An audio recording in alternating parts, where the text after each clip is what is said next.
that is typical of those professions.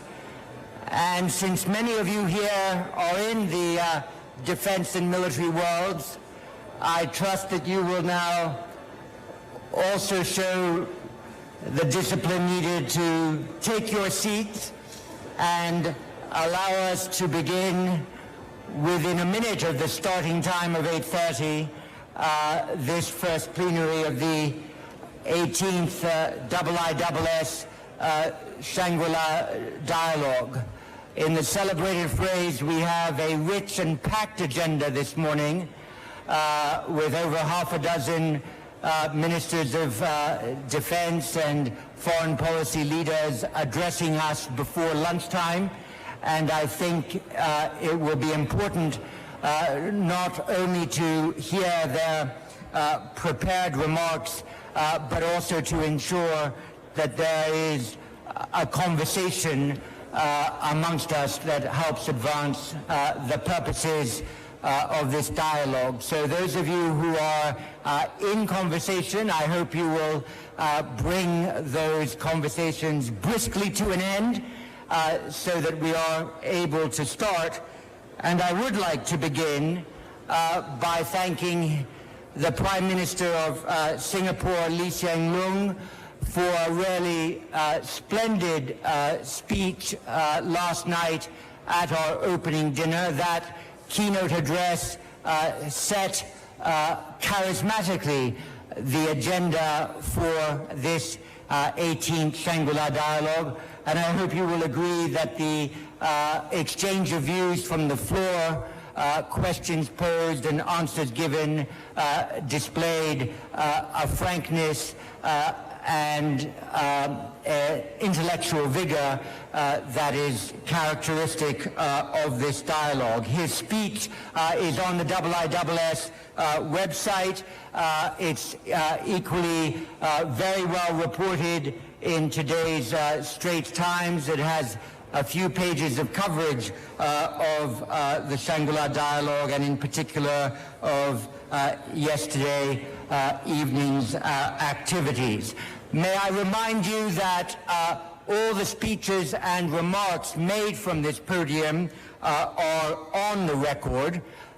It's equally the case that the questions and comments made from the floor are on the record, and so I would ask those who are asking questions to exercise the same discipline of intellectual coherence and succinct expression as we would expect from the speakers if you are to maintain your own reputations. So do be brief and end your third sentence with a question mark so that we can include as many people as possible. If you wish to seek the floor, we are here at the IISS very technologically advanced. So there are only two things that you need to do.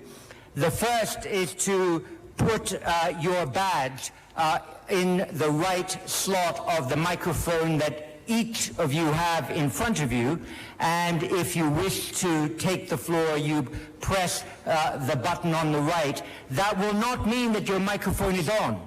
It will only mean that your name appears in the queue. So you can put your badge in the right-hand side of the microphone set now. If at any time you are interested in having my attention, please press the button on the right. I have the supreme authority here to put your microphone on and indeed to turn it off. So don't worry if you have pressed the button. If you want to whisper something indiscreet to your neighbor, unhappily, we won't all hear it here, but at least that discretion will be preserved. So those are the two steps. Your instructions are on the table, and I'd now like to formally open the first plenary of this 18th Shangri-La Dialogue. It's a real delight to have with us Patrick Shanahan, from the beginning of this Shangri-La Dialogue process in 2002, every U.S. Secretary of Defense since Donald Rumsfeld has addressed this Shangri-La Dialogue. Patrick Shanahan had a splendid career in defense industry, had a distinguished academic record at MIT and at the Sloan School of Management, was the 33rd Deputy Secretary of Defense, and it's a real pleasure for me to invite him to take the podium and address us on the U.S. vision for Indo-Pacific security.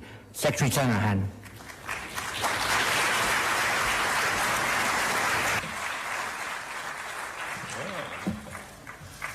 You got a full house here.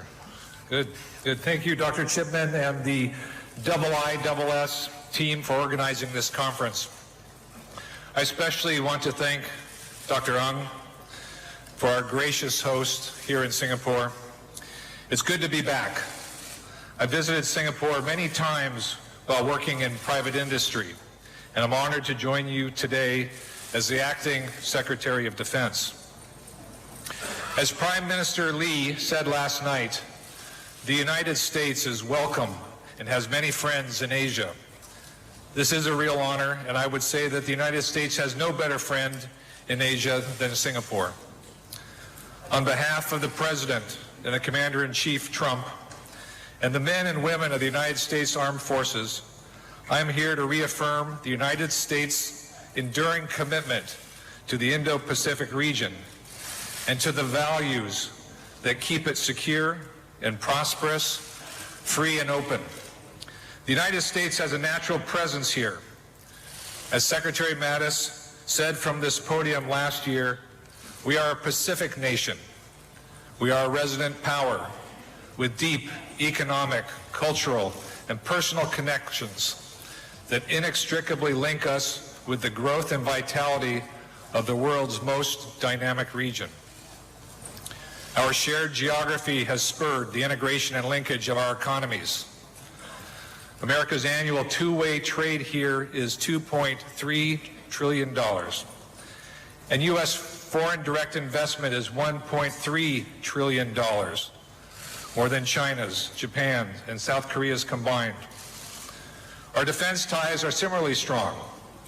We have a long history of engagement, and we have a strong, long-standing relationships from our 5 treaty alliances to our large and growing number of defense partners. Our defense relationships have expanded along with this region's prosperity. And as our own economic interests have increased, and this region's prosperity has increased by the stabilizing influence of our defense relationships. So the synergy between prosperity and security is well understood. With that linkage in mind, I am pleased to have this opportunity to describe the very real progress the Department of Defense is making to usher in a new age of technology, partnerships, and posture that presents an unprecedented opportunity for our Indo-Pacific network of allies and partners. Standing here today, we are nearly 3 years into this significant undertaking. In spite of a very dynamic world, we are focused. We have continuity, and this continuity is propelling us forward. Our direction is unambiguous, and our efforts are captured in our National Defense Strategy and the Indo-Pacific Strategy Report, which describes how we are implementing the strategy in this region. These are important documents, and they capture many headlines. The strategy is much more than words. The strategy underpins the department's budget and drives our resourcing. It's important to recognize the heavy lifting done by our Congress, which has shown extraordinary bipartisan support to provide the Department of Defense with the resources needed to execute our defense strategy. Congress did not just remove the budget caps limiting our efforts, they have fully funded our defense strategy. Their contribution is significant, and many have made the long journey here to be with us today. I'd like to recognize them.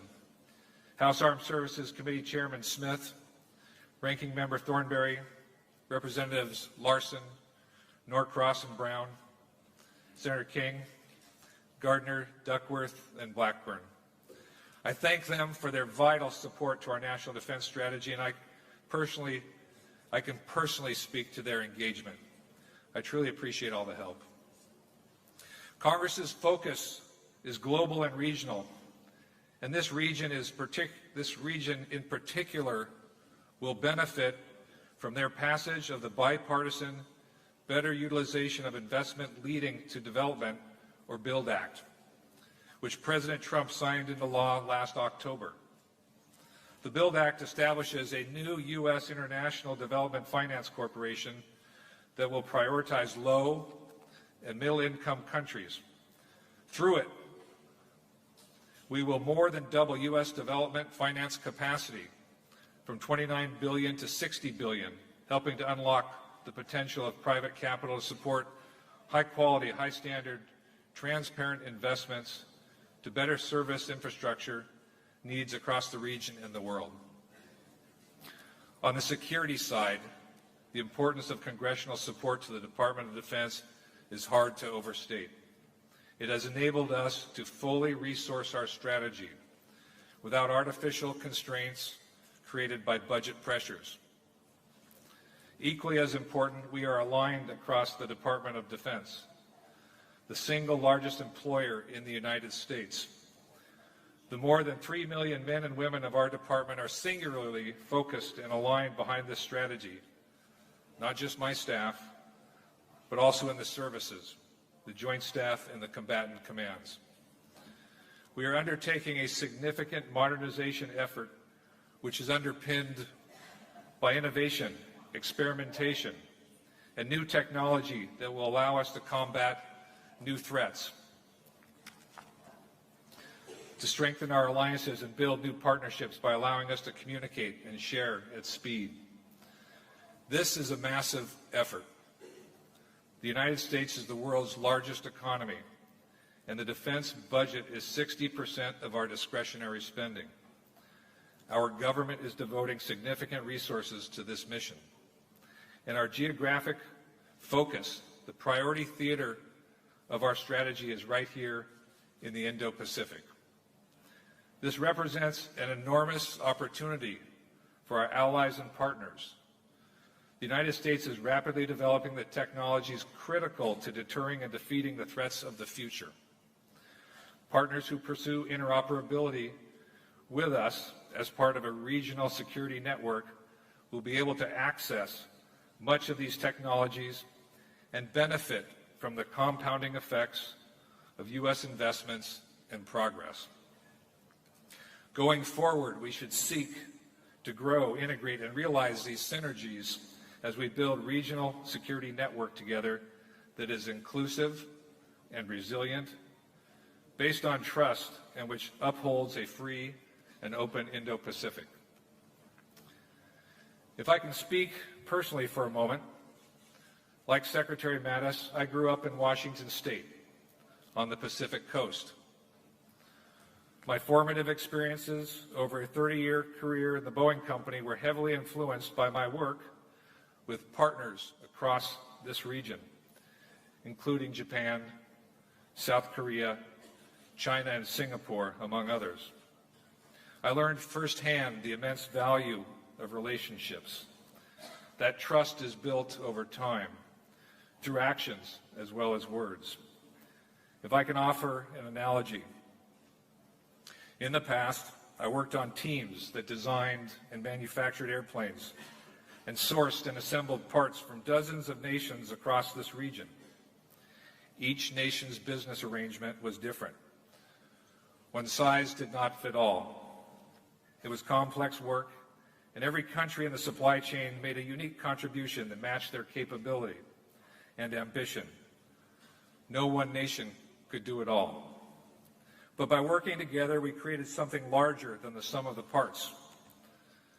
Today, this collective gathering, we are building a shared security order. Every nation independent of size, has an opportunity and an important role to play. And like the business of building airplanes, no one nation can go it alone. No one nation can or should dominate the Indo-Pacific. It is in all our interests to work together to build a shared future, one that is better than anything any of our nations could achieve on our own. Whether airplanes or security architectures, you start with a blueprint, a guide that ensures everyone's contributions fit together. The United States blueprint for the region is a free and open Indo-Pacific. Many regional nations have advanced similar plans, and we welcome those. The free and open Indo-Pacific vision is an effective guide for regional contributions because it is based on enduring principles of international cooperation, respect for sovereignty and independence of all nations, large and small, peaceful resolution of disputes, free, fair, and reciprocal trade and investment, which includes protection of intellectual property, and adherence to international rules and norms, including freedom of navigation and overflight. These are not American principles. They are broadly accepted across this region and the world. We know these principles are valuable because we have seen the damage that erupts when they are ignored. We also know from history that following these principles leads to greater security and increased prosperity. It has already happened here, where a regional order based on these principles spurred decades of growth, lifting billions out of poverty and transforming the Indo-Pacific into the world's most dynamic region. We know the interdependence of security and economics, that economic security is national security. That's why we want the Indo-Pacific to remain free and open, because it allows countries to prosper, and prosperous countries are stable and capable of contributing to regional security and stability. For this reason, the United States does not want any country in this region to have to choose or forego positive economic relations with any partner. Expanding prosperity is vital for all of us. This region has experienced an unprecedented 70 years of relative peace and rising prosperity, supported by steady American engagements in all spheres. However, some in our region are choosing to act contrary to the principles and norms that have benefited us all. I want to use some of our time together this morning to take stock of pressures on the regional order and their implications. Acknowledging those actions is not enough. We also need to extrapolate the trend line and recognize the likely future we arrive at if we do not act to call out disruptive actors and take a stand against the challenges to regional order. The challenges are significant. We are focused on negotiations to achieve a final, fully verified denuclearization of the Korean Peninsula. We acknowledge that North Korea has neared a point where it could credibly strike regional allies, U.S. territory, and our forward deployed forces. North Korea remains an extraordinary threat and requires continued vigilance. A full range of transnational challenges persists. Attacks by militants affiliated with or inspired by ISIS, as seen in Sri Lanka's deadly Eastern Sunday bombings, and other international terrorist groups, proliferation, narcotics, natural disasters, and disease. Perhaps the greatest long-term threat to the vital interests of the states across the region comes from actors who seek to undermine rather than uphold the rules-based international order.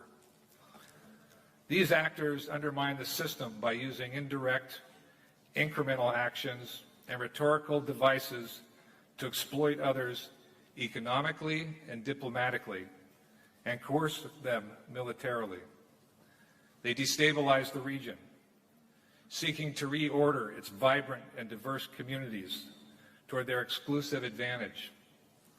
We see this manifested in a range of behaviors and activities throughout the Indo-Pacific, a toolkit of coercion to include deploying advanced weapons systems to militarize disputed areas, destabilizing the peaceful status quo by threatening the use of force to compel rivals into conceding claims, using influence operations to interfere in the domestic politics of other nations, undermining the integrity of elections and threatening internal stability, engaging in predatory economics and debt sovereignty deals, lubricated by corruption which take advantage of pressing economic needs to structure unequal bargains and disproportionately benefit one party, and promoting state-sponsored theft of other nations' military and civilian technology. In contrast to a free and open vision broadly shared by the region, some seem to want a future where power determines place and debt determines destiny, where nations are unable to make use of natural resources within their exclusive economic zones, where coral reefs are dredged and destroyed with disastrous ecological and economic consequences, where fishermen's livelihoods are in peril as they are denied access to waters they and their ancestors have fished for generations, where freedom of navigation and international overflight are restricted, and where the fundamental respect for the dignity of all people is ignored and religious freedoms are suppressed. If these trends and these behaviors continue, artificial features in the global commons could become toll booths. Sovereignty could become the purview of the powerful. When a country makes a pledge and does not follow it, you should worry. When that same country makes no pledge, you should really worry. We can't wish away reality or continue to look the other way as countries use friendly rhetoric to distract from unfriendly acts. Now is the time to call out the mismatch between words and deeds by some in the region and encourage them to work constructively and transparently towards a positive future. The United States rejects those actions that run counter to the order that many of the countries represented in this room have built together. We want a different future, a more promising future, one where small nations need not fear larger neighbors. And the U.S. Department of Defense is working systematically to deliver it. What is the United States' view of the future? In our Indo-Pacific vision, respected partners find security and prosperity in a network of interconnected peoples, economies, and security relationships. This is not new nor exclusively an American vision. This is an inclusive, enduring approach, embraced by almost all of us who call the Indo-Pacific home.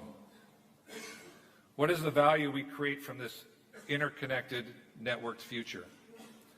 Nations are empowered through their relationship with the United States and others in a common bond. They remain free to choose their destiny as strategic partners, exercising strategic independence. Regional institutions like ASEAN retain their centrality. They remain able to unify diverse interests, pool resources, and contribute to a shared future. In short, the region's shared principles are upheld by countries coming together of their own accord to support regional security and stability.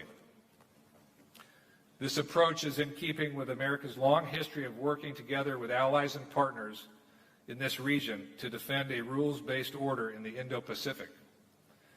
Many of us stood together against imperialism, fascism, and the Soviet domination in decades past. In many of these instances, China stood with us as a cooperative partner in pursuit of shared goals. I say now that China could still have a cooperative relationship with the United States. It is in China's interest to do so. No country has benefited more from the regional and global order than China, which has seen hundreds of millions lifted from poverty to increasing prosperity. We cooperate with China where we have an alignment of interests, from military to military dialogue to develop risk reduction measures, to tackling transnational threats such as counter-piracy, to enforcing UN sanctions on North Korea. And we compete with China where we must. But competition does not mean conflict. Competition is not to be feared. We should welcome it, provided that everyone plays by internationally established rules. China can and should have a cooperative relationship with the rest of the region too. But behavior that erodes other nations' sovereignty and sows distrust of China's intentions must end. Until it does, we stand against a myopic, narrow, and parochial view of the future, and we stand for a free and open order that has benefited us all, including China. At the Department of Defense, we are making this vision a reality by focusing our investments on preparedness, strengthening our allies and partnerships, and empowering a regional security network. For that network to thrive, we need all to seek to derive a benefit from what it contributed to For that network to thrive, we need all who seek to derive a benefit from it to contribute their part. When we talk about preparedness, we mean having the right capabilities in the right places to respond to crises and to compete with and deter high-end adversaries. The United States does not seek conflict, but we know that having the capability to win wars is the best way to deter them. We want to ensure no adversary believes it can successfully achieve political objectives through military force. To that end, as part of a broader department-wide modernization, the U.S. Department of Defense is investing significantly in the next 5 years in programs critical to ensuring a stable and secure Indo-Pacific. This is a major step to technologically scale capability and capacity on behalf of our security and yours. For example, we are increasing investments in contested domains like space and cyber while preserving our advantages in undersea warfare, tactical aircraft, C4ISR, and missile defense to ensure the commons remain open to all in the Indo-Pacific. We are focused on the future in our request of $104 billion, the most ever in research and development in the next fiscal year, with significant investment in emerging technologies like artificial intelligence, hypersonics, and directed energy, much of which is aimed at the unique challenges in this theater. We've also spent the last 2 years focused on restoring the readiness of our forces. We continue to build on these gains with $125 billion in operational readiness and sustainment requested in the next fiscal year. This funding will boost the depth and capacity of our armed forces and also help expand our training, including with allies and partners, to improve mission readiness critical to meeting the region's challenges. These funds will enhance our already sizable and reliable capabilities distributed across the region. More than 370,000 American soldiers, sailors, airmen, Marines, and civilians live, train, and work alongside our allied and partner forces across the region. U.S. Indo-Pacific Command has 4 times the assigned forces than any other geographic combatant command. Across the Indo-Pacific, the United States has more than 2,000 aircraft, providing the ability to rapidly project power across the vast distances of this region. More than 200 ships and submarines ensure freedom of navigation, search and rescue, and rapid assistance in the event of natural disasters. We are investing in advanced missile defense systems, interoperable with allied systems in Japan, Australia, and South Korea. Our security guarantees are reinforced thanks to strategic enhancements like our Columbia-class ballistic missile submarines and our purchase of 110 fourth and fifth generation aircraft and advanced munitions. Our acquisition of 10 new destroyers will increase anti-surface and anti-submarine warfare capabilities, and ballistic missile defense, ensuring our forces and those of our allies and partners remain safe in a turbulent world. We're also accelerating forward presence of U.S. land forces to deepen real operational relationships with those allies and partners. We're expanding into space along allies, Australia and Japan. This has been an opportunity to station some of our highest end, most capable assets in the Indo-Pacific, right where they belong. To reiterate, the Indo-Pacific is our priority theater. We are where we belong. We are investing in this region. We are investing in you and with you. And we need you to invest further in yourselves. We need you to invest in ways that take more control over your sovereignty and your ability to exercise sovereign choices. Every nation has a responsibility in a free and open Indo-Pacific. The United States will uphold our commitments, and we need our allies and partners to contribute their fair share. We need you to invest sufficiently in your own defense. It strengthens deterrence. Build third-party capacity. It helps the network scale. Uphold rules-based international order. It keeps the playing field level. Provide access to address contingencies. It makes us more responsive. Strengthen interoperability and think carefully about the implication of defense sales. You are buying a long-term relationship, not just a platform. Expand information sharing with like-minded countries and ensure your own networks are secure and trusted by others. It keeps us connected. Pool resources for common objectives. It distributes the weight. As you invest in yourself, know that we are strengthening even further our unrivaled network of alliances and partnerships. We know this region's size and complexity requires the greatest degree of cooperation. As we know, we are up to the challenge. No other nation can match the United States' ability to work across distance, cultures, language, and time. And we are increasing the rate at which we do this. Global participation in our combined military exercises increased 17% in the last 2 years. This region has benefited immensely from it. An excellent example can be found in last month's La Perouse exercise in the Indian Ocean. The U.S. Navy drilled alongside the French aircraft carrier Charles de Gaulle, Japanese helicopter Zumo and destroyer Murasama, and the Australian frigate Toowoomba and submarine Collins. Who else can bring together militaries otherwise separated by 3 oceans and 9,000 kilometers? This is just one vignette out of thousands. Project this training, interoperability, and shared capability across the full scope of exercises, and you'll find that our mutually beneficial alliances and partnerships give durable, asymmetric advantage that no competitor can match. Let me give you a brief snapshot of some of these capabilities. Japan hosts our 7th Fleet and 3rd Marine Expeditionary Force, the U.S. Ronald Reagan, and our only forward-deployed aircraft carrier.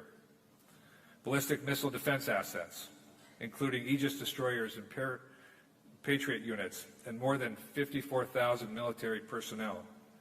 This capability enables unparalleled operational cooperation and lets us provide strength together in support of regional stability. South Korea hosts 28,500 U.S. service members, 2 fighter wings of F-16 and A-10 aircraft, and a host of other forces, including Terminal High Altitude Area Defense Battery.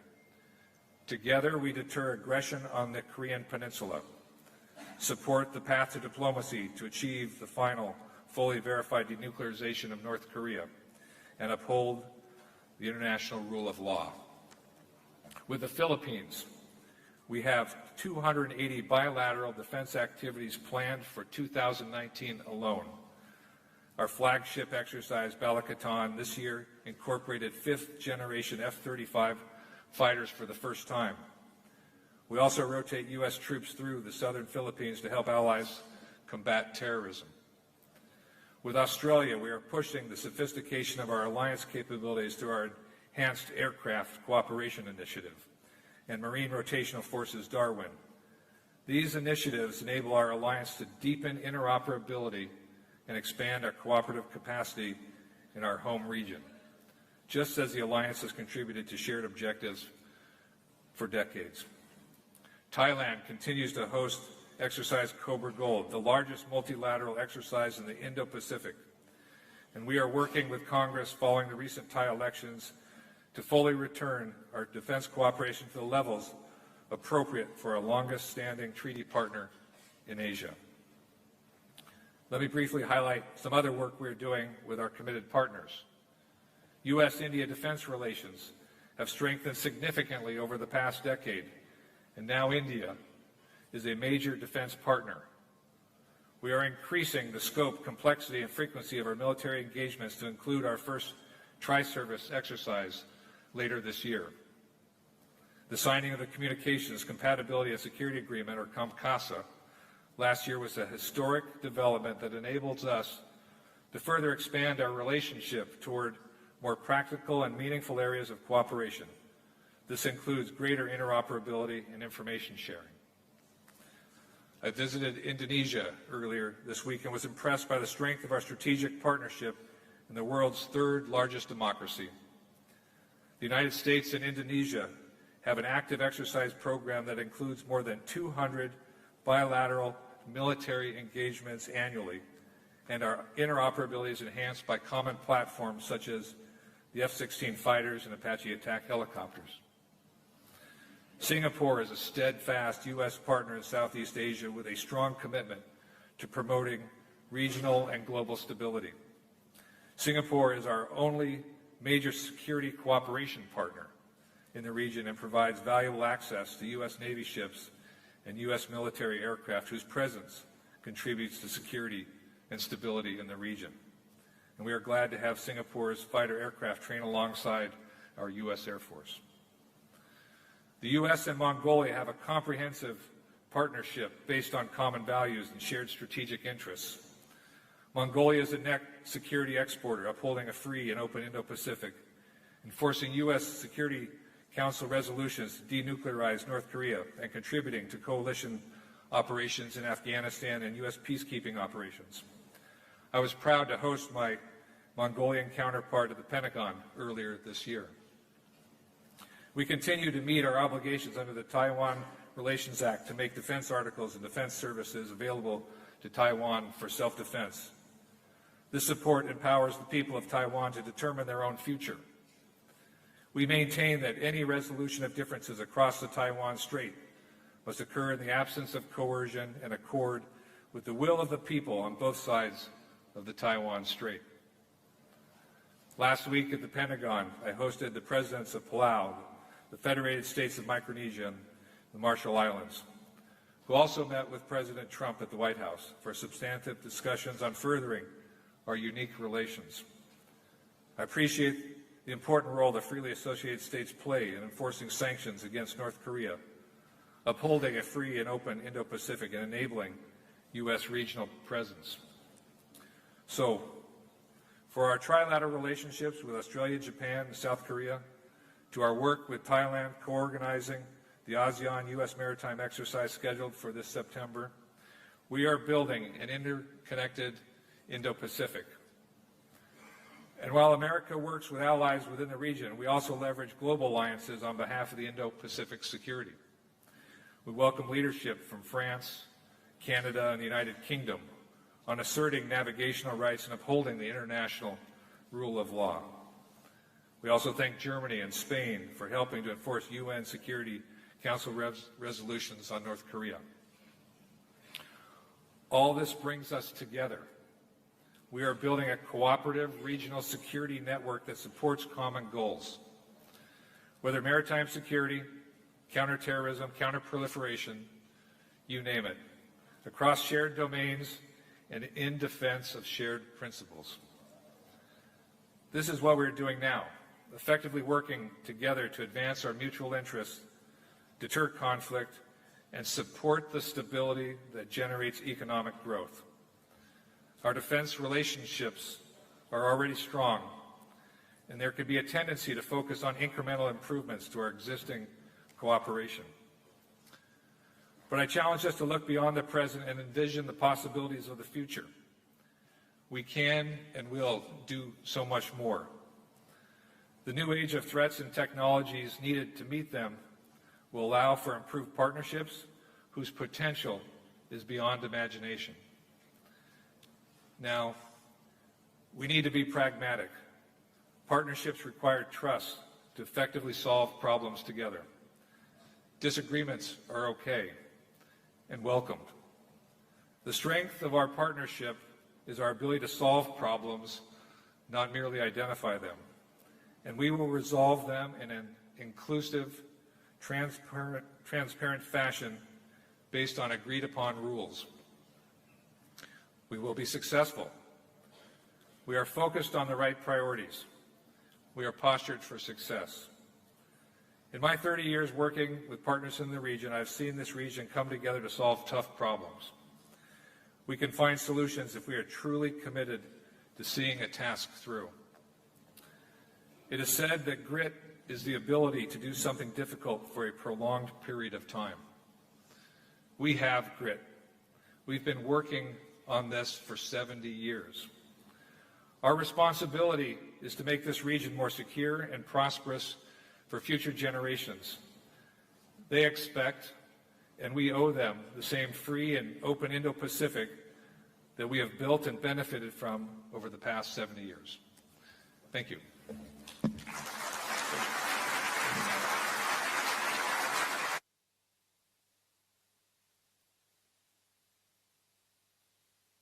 Mr. Secretary, thank you very much. And I've got a number of people who are seeking the floor. Let me remind you that it is a two-step process. You have to put your card in the microphone deck and press the button. If your microphone turns green, don't worry. That just means you're in the queue, and I'll be able to turn it on. I'll take 4 or 5 questions in the first group, and the Secretary can reply to those. And if we have time, I'll take another group of 4 or 5.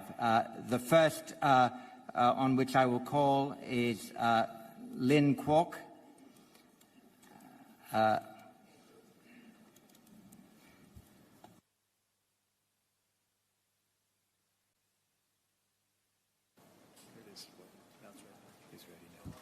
Thank you.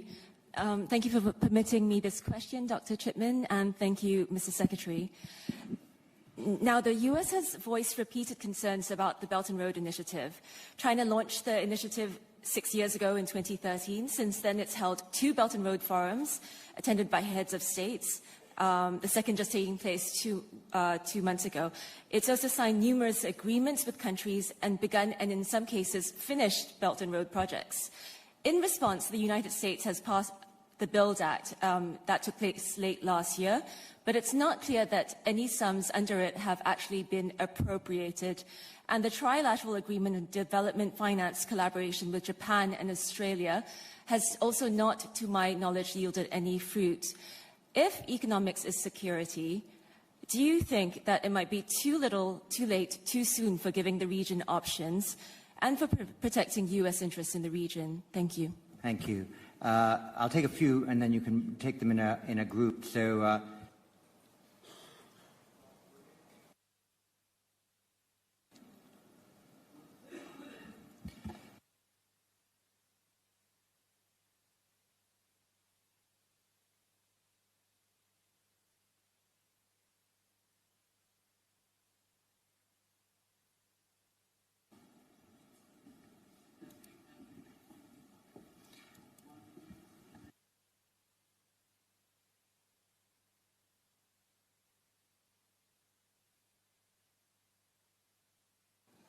Got it.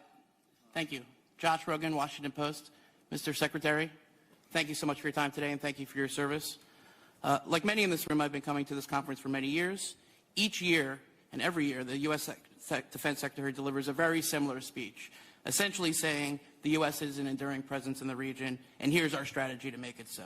Yet year after year, the Secretary needs to deliver the same speech because the region continues to doubt America's commitment and trajectory. Certainly under President Trump, these doubts remain, some in public, some in private.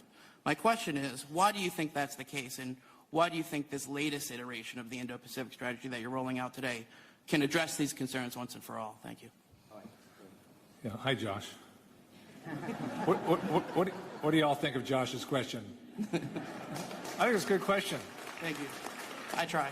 No, and I think I haven't. This is my first trip to the Shangri-La Dialogue, and what I wanted to do in the speech was not do what all the other previous secretaries have done. And I'm going to tell Secretary Mattis that my speech was as good as his. So thank you for he'll love that. It's hard to believe that all the speeches were the same. But if you ask me what's fundamentally different, That's right. because I think that's the underlying question, is the first and foremost, and that's why I put into my comments the support from Congress and the President. The fundamental resourcing of this strategy is different than in the past. In the past, we had strategies, we didn't have the resources and we didn't have the funding. So I think first and foremost, that's different. The second piece, and you know, I won't apologize for the way I framed some of my remarks, but we're not going to ignore Chinese behavior. Okay? I think in the past people have kind of tiptoed around that. It's not about being confrontational. It's about being open and having a dialogue. I've had a very good meeting last night with my counterpart, General Wei, and it's about having communication. So we need to kind of talk about the things that potentially can create problems in the region. So I wanted to talk about those specifically. And then I talked about the degree of engagement. I think our engagements are deeper and broader, and many of you know Admiral Davidson, who's here in the region, and he and I spend quite a bit of time, not just about how do we do more, but where are we prioritizing those engagements, and then how are we broadening our network with our allies and partners. So those are the three areas where I think fundamentally, if you were to measure the difference, people would look at those and say, this is a departure from what's been done in the past. Thank you. Do you want to say a word, since you've got the mic now, on the first question on U.S. appropriations and Belt and Road Initiative? Well, I think on that one, and it's not to minimize the question, but you have to add everything together. I mean, it's not just about the BUILD Act, it's all the things that are done in the region. So I think and I highlighted, I think just on direct foreign investment in the region, trade in the region, the defense budget in the region, we add all those up, those are significant numbers. The BUILD Act is complementary to all of that. Some of these other agreements, build on a very substantial commitment and presence. Thanks. Yoshi Kato, mic's on. Yes, thank you very much, Mr. Secretary. What you have laid out today is, I think, basically the extension and enhancement of strategy, national security strategy and national defense strategy laid out. But last night, Prime Minister Lee Hsien-loong pointed out the need for adjustment to accept a larger role and growth of China. In other words, the change of course. My question is, are you ready to make any adjustment to the strategy laid out in the national security strategy or national defense strategy in order to avoid the strategic phase out with China? Thank you. Okay, I'll take 3 or 4 because we've got so many to get in. Should I take? Let's pick these off. You want to pick them off one by one? How much do we have time? Yeah, okay. Go ahead then. Well, I would just say that in terms of an adjustment to our strategy is about security and prosperity. So the only adjustment that we would make is to do more of it.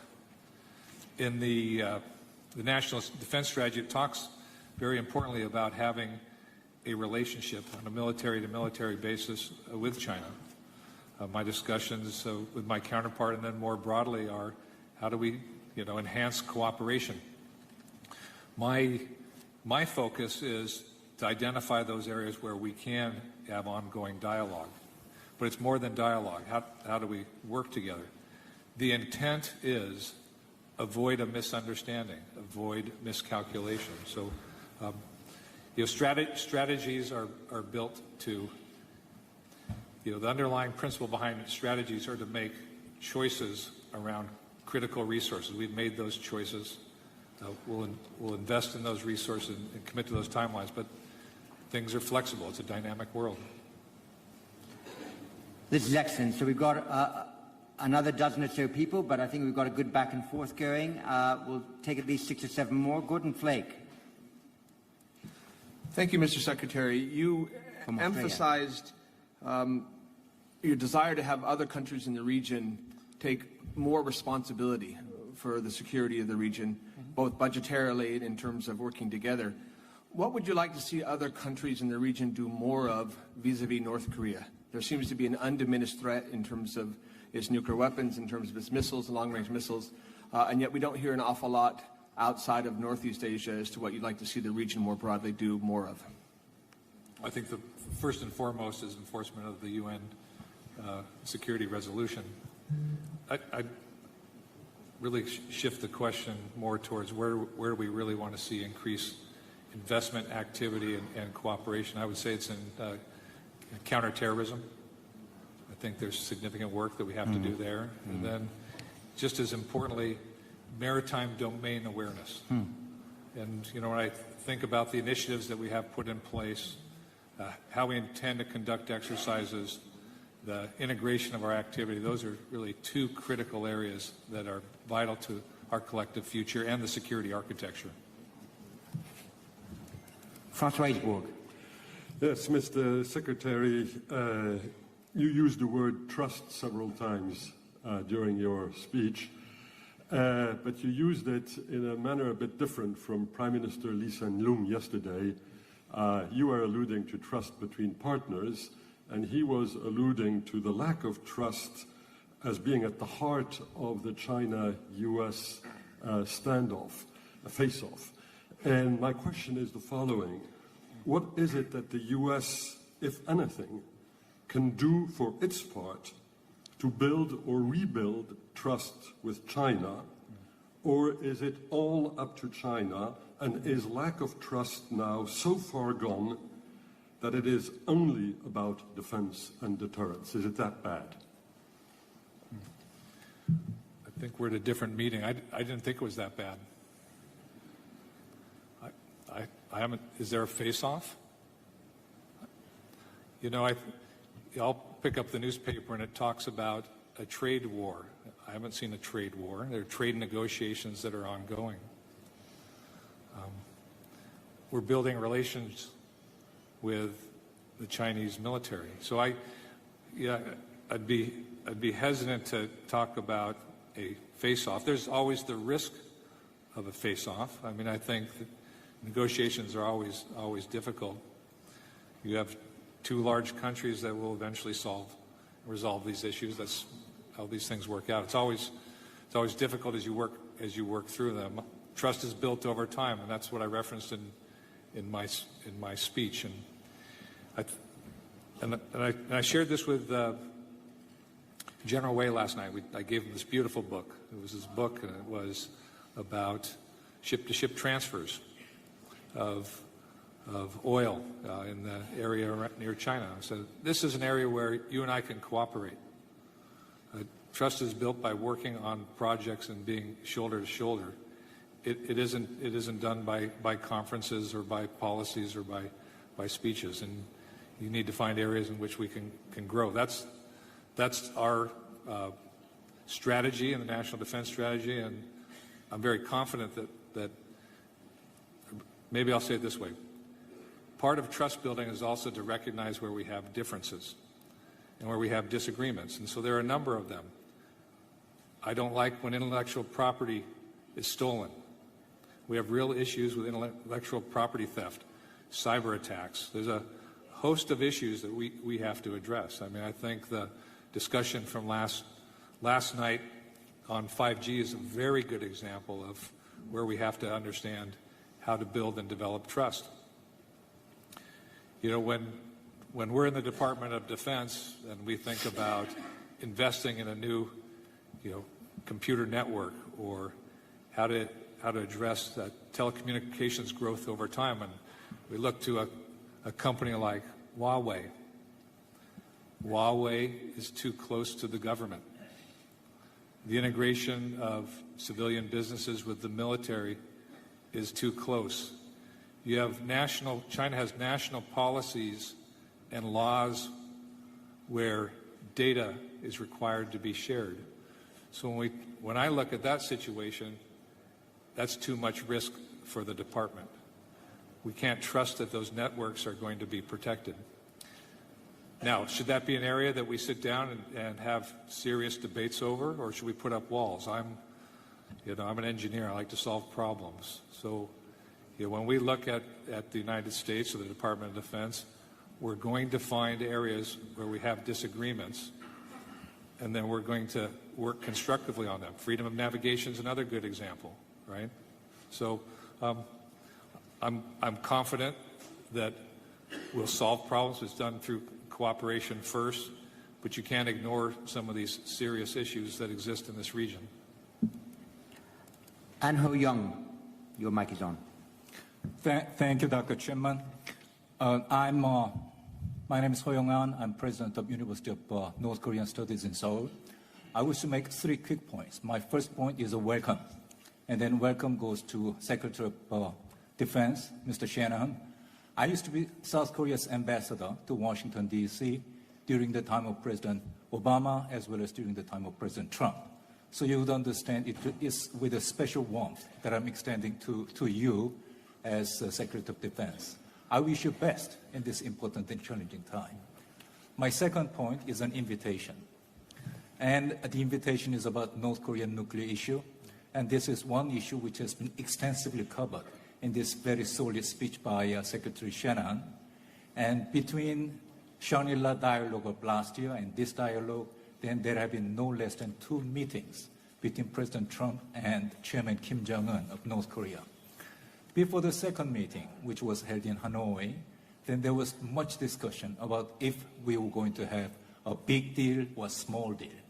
And what I said myself was that it doesn't matter whether it is going to be a big deal or a small deal. What is important is it must be the right deal. And then, of course, I'm just looking at you, and then there seems to be a question in your eye, which is, what do you mean by right deal?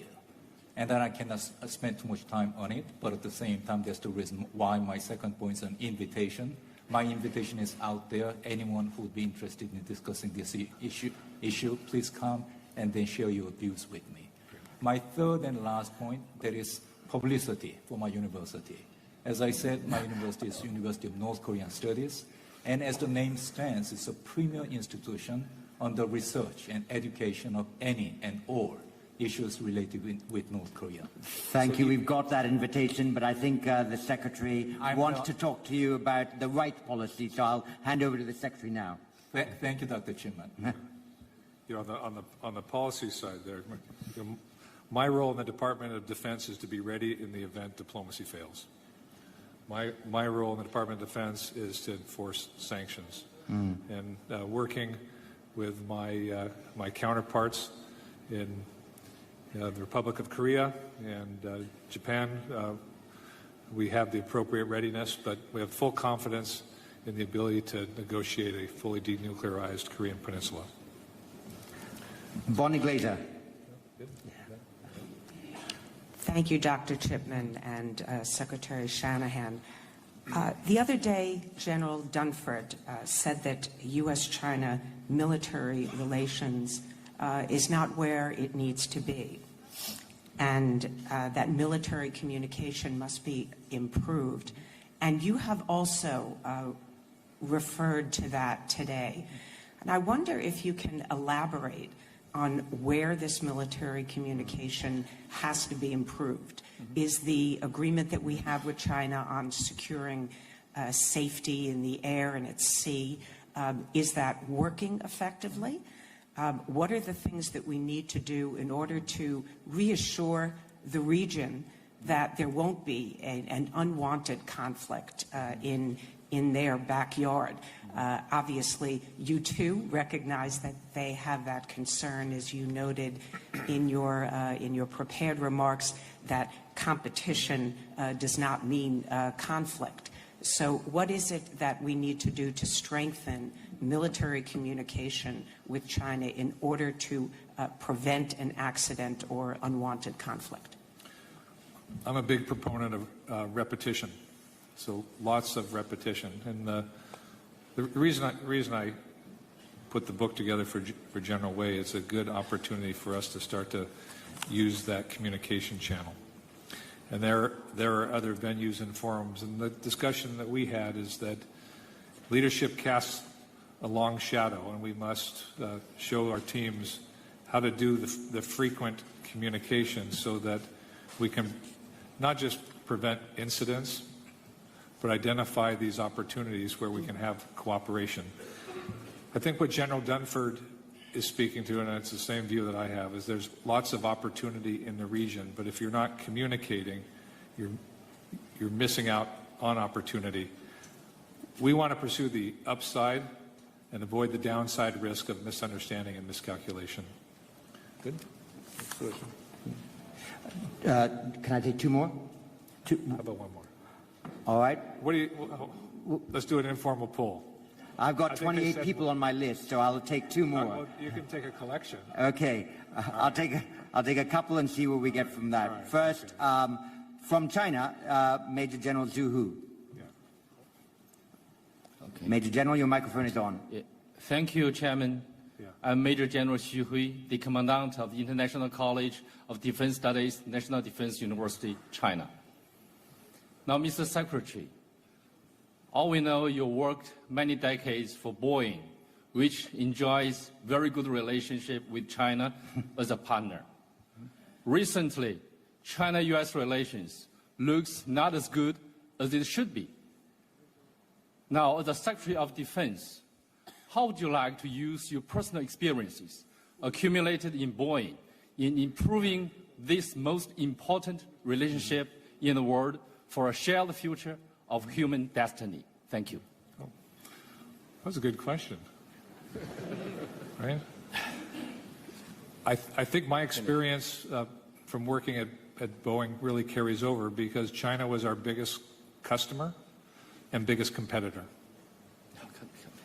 And so you have to understand how to live in that duality. And competition really means playing by the rules. And when I think about the work that we have to do is let's establish the norms and the rules and play by them.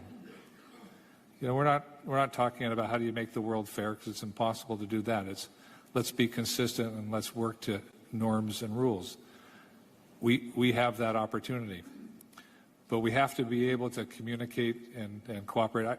I bring the mindset that we can develop a constructive relationship, and then we can understand how we can compete in a constructive way. And that's, at the end of the day, this is about growing the prosperity of the region. You know, we need security. Security underpins that, but it's about growing prosperity. It's not about conflict. It's not about building walls. This is about security. I'm confident that the opportunity exists, but it has to be grounded in norms and rules and communication, and we'll put that in place. All right. All right. Good? Yep. Let's end on that. That's perfect. What a high note. All right. Thanks, everybody. The Secretary wants to conclude with that, and we want to thank him for that conclusion. Thank you very much indeed.